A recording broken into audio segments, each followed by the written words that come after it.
Alexei Navalny, poisoned by nerve agent, survives in a German hospital, returns to Russia, and is promptly arrested. But Putin is learning it may be hard to ignore the opposition leader after a series of protests across the country that led to thousands of arrests. But what now?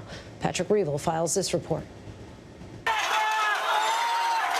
These are scenes the Kremlin doesn't like to see. On Saturday, tens of thousands of people joining protests across Russia, the biggest show of opposition to Vladimir Putin in years. Authorities bluntly confronted it. Riot police at times beating the crowds.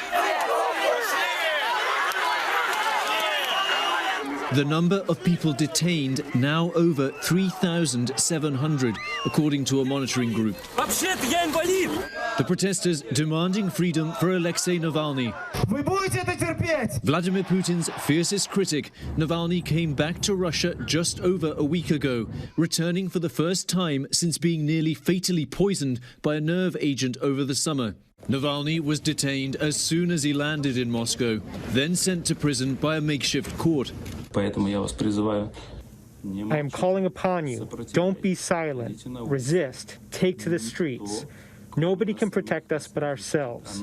We are so many that if we want to achieve something, we will achieve it. His call to protest Saturday seen as a test of his influence and whether his gamble to return to Russia would pay off. For now, it seems it did. Protests taking place in over 100 cities, spreading to places where Navalny usually goes ignored. In Vladivostok, 6,000 miles from Moscow, police charging a crowd. People braving Russian winter temperatures, often below -20 degrees. In Siberia, riot police chasing demonstrators onto the ice of a frozen river.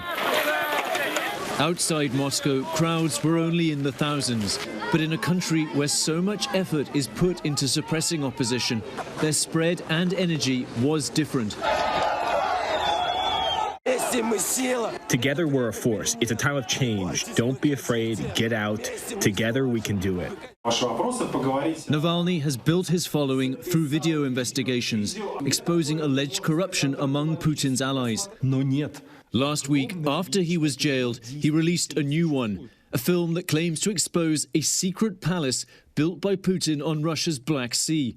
Navalny alleging the palace filled with staggering luxury, a personal casino, theatre, an underground ice hockey rink. Putin, in a rare step, commenting on the investigation today, saying it's a hack job and boring.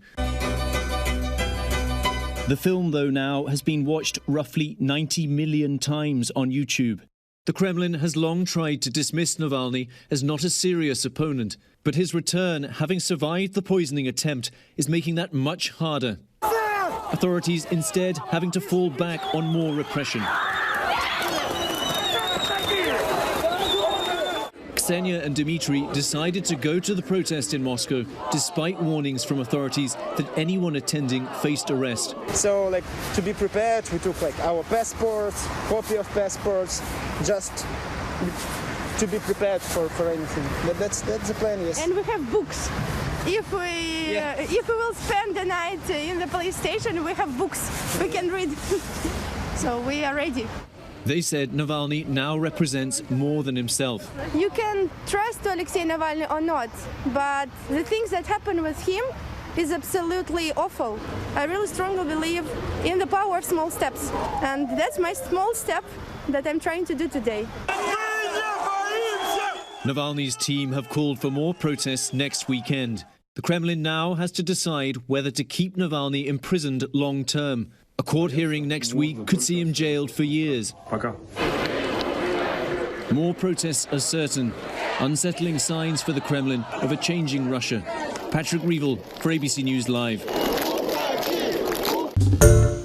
Hi everyone, George Stephanopoulos here. Thanks for checking out the ABC News YouTube channel. If you'd like to get more videos, show highlights, and watch live event coverage, click on the right over here to subscribe to our channel, and don't forget to download the ABC News app for breaking news alerts. Thanks for watching.